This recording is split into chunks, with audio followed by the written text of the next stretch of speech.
Gitu. Meskipun tidak sehebat waktu saya masih latihan 4 jam sehari, tapi percayalah, dia tetap ada juga, dia mengendap di dalam hati. Yang membuat saya semakin yakin saya harus berhenti main musik.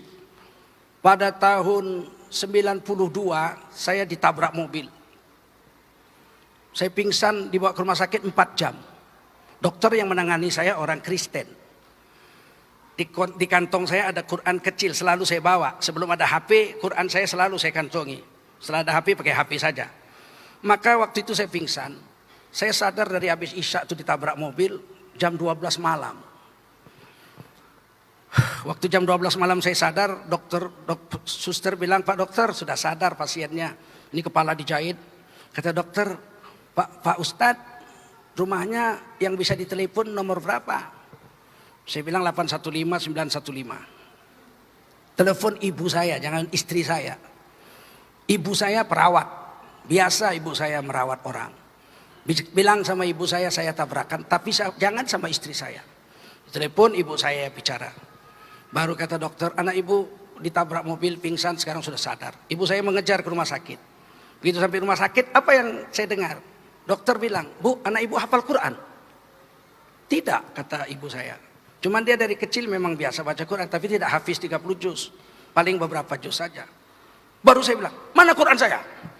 Jubah saya digantung itu. "Mana Quran saya?" Ambil. Saya lihat berdarah-darah Quran itu. Kata dokter itu, dari jam 8 anak ibu sampai jam 12, ngaji aja, mulutnya ngaji aja 4 jam. Nggak mungkin nggak hafal Quran. Saya bilang, "Mana Quran saya?" Saya bilang, "Dokter, saya nggak hafal Quran." Cuman waktu saya pingsan itu, saya perasaan duduk bagus-bagus, membaca Quran seperti biasa, selembar.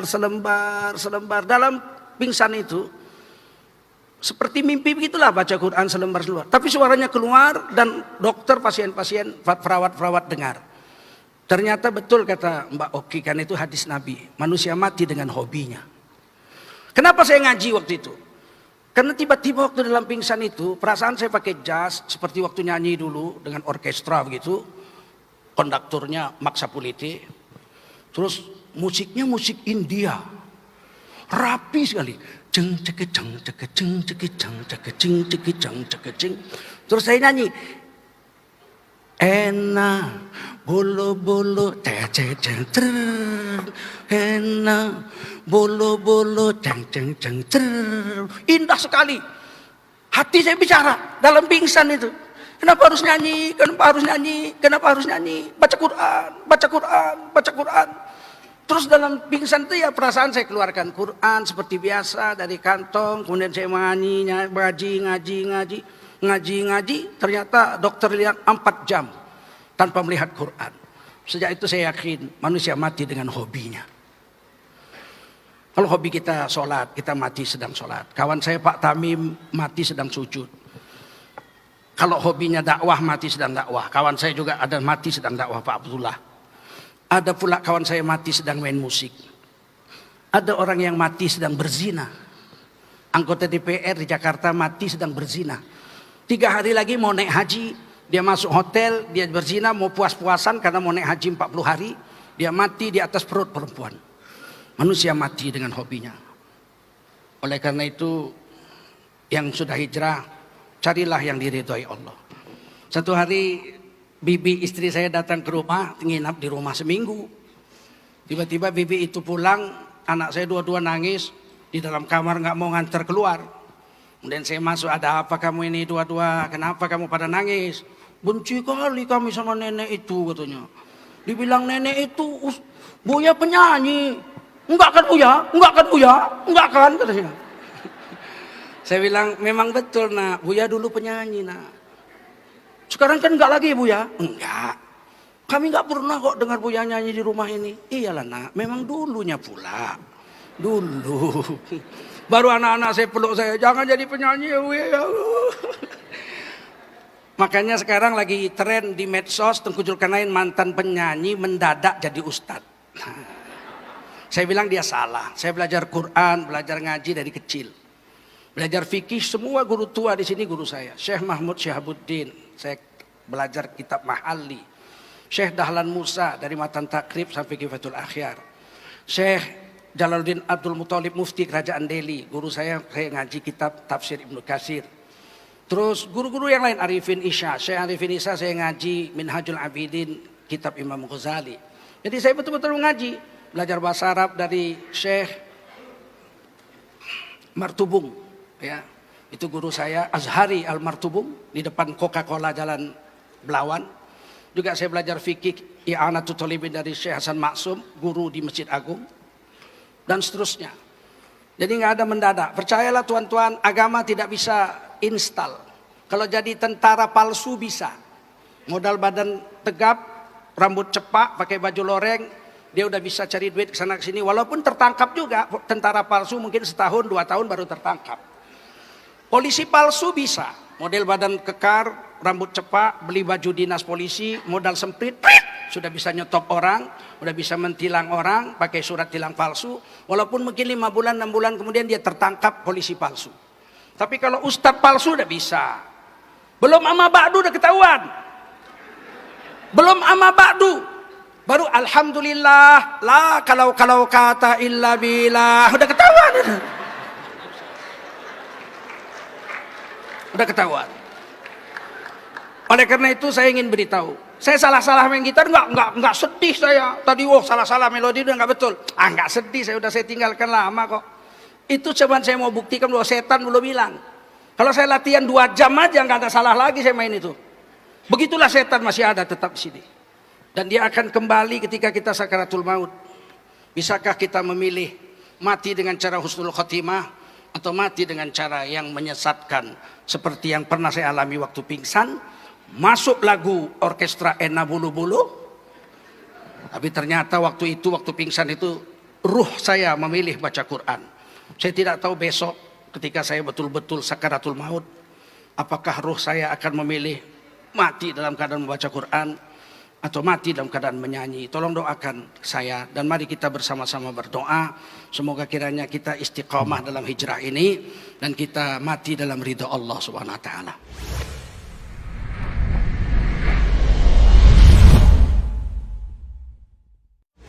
Saya berdiri di jembatan tuh, airnya sedang banyak tapi hitam airnya. Saya bilang bismillah ya Allah, mulai hari ini musik ini saya cerai talak 3. Saya buang.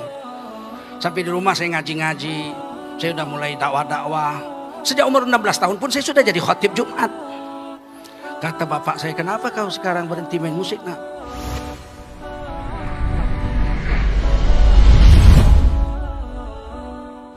Saya umur 4 tahun, saya tidak mau bangga, saya mau cerita saja pengalaman saya. Saya ini orang yang hijrah juga. Umur 4 tahun saya diantar ibu saya ke surau untuk belajar ngaji, baca Quran. Kawan-kawan yang lain besar-besar.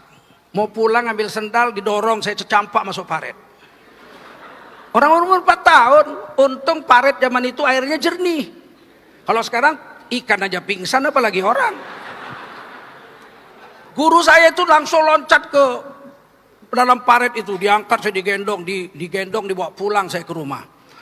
Karena bapak saya bos di situ. Begitu sampai, ini Pak, anak bapak jatuh ke paret. Kata guru saya, bapak saya mau marah sama guru itu nggak jadi marah karena guru juga basah juga. Begitu sampai guru itu pulang dia bilang apa? Khot fardoma, berhenti ngaji. Sudah tahu banyak orang-orang tidak beres, berhenti ngaji. Ibu saya gendong saya bawa kamar mandi, saya dimandikan, disabuni. Ibu saya bercucuran air mata. Saya lihat ibu saya nangis. Saya masih nangis itu, sedih sekali saya campak masuk paret itu. Sabuni badan saya, terus kata ibu saya, jangan berhenti ngaji nak, kamu jangan berhenti ngaji. Diciumnya oleh ibu saya. Waktu itu hati saya bicara, saya tidak akan berhenti ngaji Umi, sampai mati saya tidak akan berhenti ngaji. Ngaji lagi, campak lagi masuk paret. Kata guru ngaji, kamu pulang nggak boleh pulang. Pulang dulu orang lain semua baru saya pulang. Bayangkanlah orang bawa obor, kita nggak bawa obor. Gelap. Kata guru saya supaya kau jangan takut, kau azan. Nggak ngerti azan saya bilang. Bilang Allahu Akbar, Allahu Akbar. Saya sepanjang jalan Allahu Akbar, Allahu Akbar. Tapi beruntung, kira-kira 2 bulan datang juara MTQ tingkat Sumatera Utara. Adikan bapak saya, anak imam besar Masjid Sultan Serdang. Jadi bapak saya, kawan-kawan kecilnya lah, dia bilang, Nasir, kamu harus ajari anak saya, supaya anak saya nggak masuk paret lagi. Akhirnya saya sendiri ngaji kepada guru saya ini, dan beruntung akhirnya saya bagus baca Quran. Umur 8 tahun saya sudah jadi imam di desa saya. Dan sudah juara MTQ, tingkat kecamatan dan seterusnya, sampai ke provinsi. Membahagiakan sekali hidup waktu itu. Akhirnya saya jadi pembaca Quran. Setiap ada Maulid Nabi Isra Mi'raj di kota Medan, saya pembaca Qurannya. Ustadznya waktu itu masih Mahyarudin Salim, ya, Tengku Latif Rusdi, yang terkenal waktu itu di Medan begitu. Haji Sayyidin Nur guru saya. Tapi bapak saya suka main musik. Umur kelas 2 SD saya sudah diberikan organ. Saya sayang dengan ibu, saya masak nasi masih pakai bambu, ditiup apinya. Sambil menunggu nasi masak saya main organ tuh. Kemudian kelas 3 atau kelas 4 ya, bapak saya belikan saya gitar. Dan saya diajarkan dasar-dasar klasik gitar. Satu hari harus main 3 jam sampai 4 jam. Malam dia pulang kerja, saya pulang ngaji, dikontrol, main. Kalau nggak ada kemajuan, dijitak kepala saya. Main musik aja goblok katanya. Jadi saya main musik itu setiap hari 3 sampai 4 jam. Dan tidur saya itu di sebelah saya ada gitar. Bangun tidur harus main gitar dulu setengah jam baru sholat subuh. Karena tangannya masih kaku. Kalau sudah bisa habis subuh main gitar tidak kaku, itu berarti kalau siang hari seperti ini, itu lincah sekali jarinya. Apa kata ibu saya? Jangan dilawan bapakmu nak. Biarkan aja, disuruhnya main gitar, suruhnya main musik. Tapi Umi titip, bacalah Quran 1 hari 1 juz. Untuk menyelesaikan 1 juz itu saya 90 menit waktu itu. Kata ibu saya, nggak apa-apa nak, dibagi-bagi, habis subuh, habis zuhur, habis asar, habis maghrib. Pokoknya 1 hari 1 juz.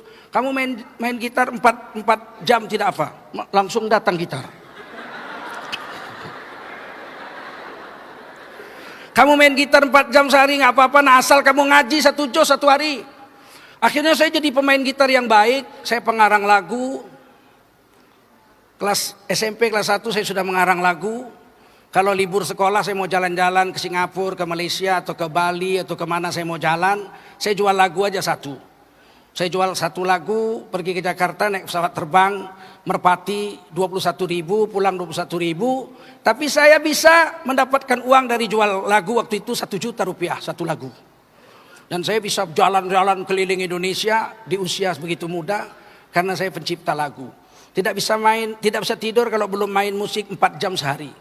Dan saya rekaman di studio bisa dari hari Jumat habis sholat Jumat sampai malam Senin jam 2 malam nggak keluar dari studio. Ada 6 album yang sempat kami buat waktu itu. Tapi kemudian dapat hidayah. Itulah hidayah memang takdir Allah. Satu hari datang jemaah tablik dari Pakistan.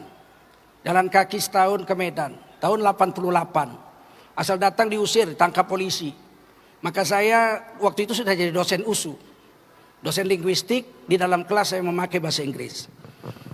Saya diminta untuk menerjemahkan jemaah ini ceramah. Saya jadi penterjemahnya. Waktu menerjemah itulah saya bisa mengeluarkan air mata.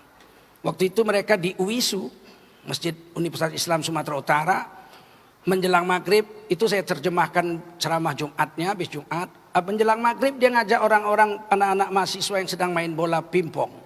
Saya penterjemah, dia bilang apa? Saudaraku, kita diikat dengan kalimat la ilaha illallah Muhammadur Rasulullah. Kita bersaudara. Kami dari Pakistan datang kemari untuk dakwah agama. Sebentar lagi maghrib. Mari kita berwudu, kita duduk mendengarkan azan maghrib, kemudian sholat maghrib. Nanti akan ada pembicaraan tentang pentingnya iman dan amal soleh. Saya terjemah itu sambil bercucuran air mata. Apa yang terjadi di hati saya waktu itu? Kenapa ngajak orang sholat aja mesti dari Pakistan jauh-jauh? Ini mahasiswa saya. Mestinya kan saya perintahkan mereka menjalankan sholat. Kenapa mesti jauh-jauh dari Pakistan? Waktu itu saya mulai berpikir. Saya berpikir aja enggak. Menyuruh anak-anak mahasiswa yang murid-murid saya di USU atau di UISU untuk sholat. Padahal mereka semua Islam. Universitas Islam Sumatera Utara. Kenapa tidak saya ajak sholat? Mereka bertahun-tahun main bola. Enggak sholat maghrib. Enggak sholat zuhur. Enggak sholat asar. Berpacaran sesama mereka. Tidak ada pemikiran pun tidak ada. Saat itu saya pulang, saya menangis di rumah, saya bilang, saya mesti ikut dakwah ini. Maka saya gunakanlah diri saya untuk dakwah. Dengan harta, bayar sendiri, makan, bayar sendiri. Dan disitulah saya mengambil keputusan untuk fokus ke agama. Walaupun dari kecil saya belajar agama, belajar fikih, semua guru-guru tua, guru saya di Sumatera Utara ini. Tapi saya harus berhentikan, sebab kalau mendengar musik, saya gemetar. Seluruh musik itu, mulai dari suara pianonya, biolanya, flutnya, obonya, trompetnya, trombonnya atau karnonya, saya hafal semua sebab saya 7 tahun di RRI dan di TVRI itu penyanyi orkestra dan saya bisa main musik sehingga saya tahu tang teng tongnya pun saya dengar, saya hafal partitur partisinya situ saya ngerti. Setiap orang nyanyi saya main piano gitu, saya tulis akordnya, selesai dia nyanyi, ulang nyanyi saya sudah bisa main, mengiringnya dengan pas, solfegionya begitu tinggi. Bagaimana saya harus mengejar agama saya kalau saya tetap main musik? Maka saat itu bismillah, gitar kesayangan saya itu saya bawa ke sungai Kera, Paret Busuk katanya di Medan. Saya berdiri di jembatan tuh, airnya sedang banyak tapi hitam airnya. Saya bilang bismillah, ya Allah, mulai hari ini musik ini saya cerai talak 3. Saya buang. Sampai di rumah saya ngaji-ngaji, saya udah mulai dakwah-dakwah. Sejak umur 16 tahun pun saya sudah jadi khatib Jumat. Kata bapak saya, kenapa kau sekarang berhenti main musik nak? Saya harus memilih papi, saya panggil papi. Harus memilih papi. Ini nampaknya saya harus fokus dulu ke agama. Apa yang terjadi 88, 89, 90, 91, 92 saya kawin. 93, 94 barulah saya setiap mendengar lagu tidak ada lagi rasa apa-apa di dalam dada saya. Jadi menghilangkannya saja saya 6 tahun itu. Meskipun saya sudah berhenti main gitar sejak 88, ternyata setan gak hilang. Waktu saya mau ditangkap di Korea, ada pengaduan bahwa saya itu ISIS. Saya main gitar di Korea, kebetulan ada gitar di tempat saya ceramah. Ternyata belum hilang juga itu permainan gitar itu. Meskipun tidak sehebat waktu saya masih latihan 4 jam sehari, tapi percayalah, dia tetap ada juga, dia mengendap di dalam hati. Yang membuat saya semakin yakin saya harus berhenti main musik. Pada tahun 92, saya ditabrak mobil. Saya pingsan, dibawa ke rumah sakit 4 jam. Dokter yang menangani saya orang Kristen. Di kantong saya ada Quran kecil, selalu saya bawa. Sebelum ada HP, Quran saya selalu saya kantongi. Setelah ada HP, pakai HP saja. Maka waktu itu saya pingsan. Saya sadar dari habis Isya itu ditabrak mobil jam 12 malam. Waktu jam 12 malam saya sadar, suster bilang, Pak dokter sudah sadar pasiennya. Ini kepala dijahit. Kata dokter, Pak Ustadz, rumahnya yang bisa ditelepon nomor berapa? Saya bilang 815 915. Telepon ibu saya, jangan istri saya. Ibu saya perawat, biasa ibu saya merawat orang. Bilang sama ibu saya tabrakan, tapi jangan sama istri saya. Telepon ibu saya bicara. Baru kata dokter, anak ibu ditabrak mobil, pingsan, sekarang sudah sadar. Ibu saya mengejar ke rumah sakit. Begitu sampai rumah sakit, apa yang saya dengar? Dokter bilang, Bu, anak ibu hafal Quran? Tidak, kata ibu saya. Cuman dia dari kecil memang biasa baca Quran, tapi tidak hafiz 30 juz. Paling beberapa juz saja. Baru saya bilang, mana Quran saya? Jubah saya digantung itu. Mana Quran saya? Ambil. Saya lihat berdarah-darah Quran itu. Kata dokter itu, dari jam 8 anak ibu sampai jam 12, ngaji aja, mulutnya ngaji aja 4 jam. Nggak mungkin nggak hafal Quran. Saya bilang, mana Quran saya? Saya bilang, dokter saya nggak hafal Quran.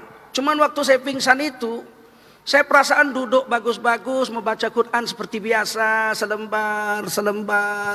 Dalam pingsan itu, seperti mimpi begitulah baca Quran selembar. Tapi suaranya keluar dan dokter, pasien-pasien, perawat-perawat dengar. Ternyata betul kata Mbak Oki, kan itu hadis Nabi. Manusia mati dengan hobinya. Kenapa saya ngaji waktu itu? Karena tiba-tiba waktu dalam pingsan itu, perasaan saya pakai jas, seperti waktu nyanyi dulu dengan orkestra begitu. Konduktornya Max Sapuliti. Terus musiknya musik India. Rapi sekali. Jeng cekeceng cekeceng cekeceng cekeceng cekeceng cekeceng. Terus saya nyanyi. Enak bolo bolo ceng ceng ceng ceng. Enak bolo bolo ceng ceng ceng ceng. Indah sekali. Hati saya bicara dalam pingsan itu. Kenapa harus nyanyi? Kenapa harus nyanyi? Kenapa harus nyanyi? Baca Quran, baca Quran, baca Quran. Terus dalam pingsan itu ya perasaan saya keluarkan Quran seperti biasa dari kantong. Kemudian saya ngaji. Ternyata dokter lihat 4 jam tanpa melihat Quran. Sejak itu saya yakin manusia mati dengan hobinya. Kalau hobi kita sholat, kita mati sedang sholat. Kawan saya Pak Tamim mati sedang sujud. Kalau hobinya dakwah, mati sedang dakwah. Kawan saya juga ada mati sedang dakwah, Pak Abdullah. Ada pula kawan saya mati sedang main musik. Ada orang yang mati sedang berzina. Anggota DPR di Jakarta mati sedang berzina. 3 hari lagi mau naik haji. Dia masuk hotel, dia berzina, mau puas-puasan karena mau naik haji 40 hari. Dia mati di atas perut perempuan. Manusia mati dengan hobinya. Oleh karena itu, yang sudah hijrah, carilah yang diridhoi Allah. Satu hari bibi istri saya datang ke rumah, nginap di rumah seminggu. Tiba-tiba bibi itu pulang, anak saya dua-dua nangis di dalam kamar nggak mau ngantar keluar. Kemudian saya masuk, ada apa kamu ini dua-dua? Kenapa kamu pada nangis? Benci kali kami sama nenek itu katanya. Dibilang nenek itu Buya penyanyi. Enggak kan Buya? Enggak kan Buya? Enggak kan katanya. Saya bilang, memang betul nak, Buya dulu penyanyi nak. Sekarang kan enggak lagi Buya? Enggak. Kami enggak pernah kok dengar Buya nyanyi di rumah ini. Iyalah nak, memang dulunya pula. Dulu. Baru anak-anak saya peluk saya, jangan jadi penyanyi ya Buya. Makanya sekarang lagi tren di medsos, Tengku Zulkarnain mantan penyanyi mendadak jadi ustadz. Saya bilang dia salah. Saya belajar Quran, belajar ngaji dari kecil. Belajar fikih, semua guru tua di sini guru saya. Syekh Mahmud Syahabuddin, saya belajar kitab Mahalli. Syekh Dahlan Musa dari Matan Takrib sampai Kifatul Akhyar. Syekh Jalaluddin Abdul Muthalib Mufti Kerajaan Delhi, guru saya ngaji kitab Tafsir Ibnu Katsir. Terus guru-guru yang lain, Arifin Isya, Syekh Arifin Isya saya ngaji Minhajul Abidin, kitab Imam Ghazali. Jadi saya betul-betul mengaji, belajar bahasa Arab dari Syekh Martubung. Ya, itu guru saya Azhari Al-Martubung di depan Coca-Cola Jalan Belawan. Juga saya belajar fikih I'anatul Thalibin dari Syekh Hasan Maksum, guru di Masjid Agung, dan seterusnya. Jadi nggak ada mendadak. Percayalah tuan-tuan, agama tidak bisa instal. Kalau jadi tentara palsu bisa. Modal badan tegap, rambut cepak, pakai baju loreng, dia udah bisa cari duit kesana kesini. Walaupun tertangkap juga, tentara palsu mungkin setahun 2 tahun baru tertangkap. Polisi palsu bisa, model badan kekar, rambut cepak, beli baju dinas polisi, modal sempit, sudah bisa nyetop orang, sudah bisa mentilang orang, pakai surat tilang palsu. Walaupun mungkin 5 bulan, 6 bulan kemudian dia tertangkap polisi palsu. Tapi kalau ustadz palsu udah bisa. Belum amma ba'du udah ketahuan. Belum amma ba'du. Baru alhamdulillah, la kalau kata illa billah, udah ketahuan. Udah ketahuan. Oleh karena itu saya ingin beritahu, saya salah-salah main gitar enggak sedih saya. Tadi salah-salah melodi udah enggak betul. Enggak sedih, saya tinggalkan lama kok. Itu cuman saya mau buktikan bahwa setan belum hilang. Kalau saya latihan 2 jam aja enggak ada salah lagi saya main itu. Begitulah setan masih ada tetap di sini. Dan dia akan kembali ketika kita sakaratul maut. Bisakah kita memilih mati dengan cara husnul khotimah atau mati dengan cara yang menyesatkan seperti yang pernah saya alami waktu pingsan? Masuk lagu orkestra Ena Bulu Bulu, tapi ternyata waktu pingsan itu ruh saya memilih baca Quran.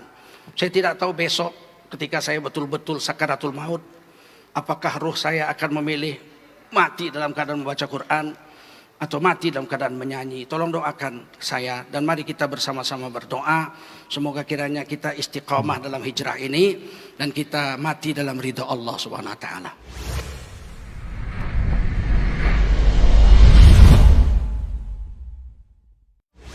Saya berdiri di jembatan tuh, airnya sedang banyak tapi hitam airnya. Saya bilang bismillah ya Allah, mulai hari ini musik ini saya cerai talak 3. Saya buang. Sampai di rumah saya ngaji-ngaji, saya udah mulai dakwah-dakwah. Sejak umur 16 tahun pun saya sudah jadi khatib Jumat. Kata bapak saya, kenapa kau sekarang berhenti main musik nak?